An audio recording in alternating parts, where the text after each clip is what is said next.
আমরা অনেক যৌথ ফ্যামিলি আছি, 4 ভাই 5 ভাই বাবা মিলে একসাথে থাকি।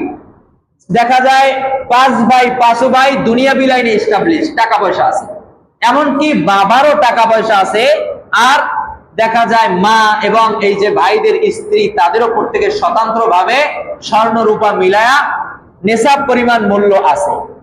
এখন যদি এরকম হয় তাহলে ধরেন আমি আমার কথাই বলি, আমরা 5 ভাই, আমার বাবা আছে এখন আল্লাহর রহমতে জীবিত আছে, আমার মাও জীবিত আছে। ধরেন আমরা 5 ভাই যেভাবে টুকটাক কামাই বাণিজ্য করে আল্লাহ তাআলা চালায়, ধরলাম কিছু সময়ের জন্য যে আমরা 5 ভাই নেশাব পরিমাণের সম্পদের মালিক, আমার বাবাও নেশাব পরিমাণ সম্পদের মালিক, কিন্তু আমরা খাই একসাথে। যদি এমন হয় একই পাকেই ধরলাম খাই, 5 ভাই বাবা সহ এক পাকে খাই, তাইলে কোরবানি কয়টা দেওয়া লাগবে? তাইলেও এক পাকে খাইলেও বাবার জন্য একটা আলাদা, 5 ভাইয়ের জন্য আলাদা, মায়ের যদি সম্পদ থাকে মায়ের জন্য আলাদা, প্রত্যেককে আলাদা স্বতন্ত্রভাবে কোরবানি দিতে হবে।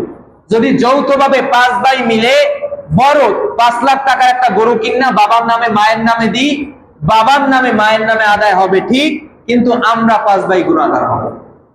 মোটামুটি বুঝাইতে পারলাম? যাদের সম্পদ আছে প্রত্যেককেই দিতে হবে, যৌথ ফ্যামিলি হন আলাদা ফ্যামিলি হন সেটা অন্য হিসাব, কিন্তু নেশাব পরিমাণ সম্পদের মালিক যে হবে তাকেই কোরবানি করতে হবে। নেশাব হলো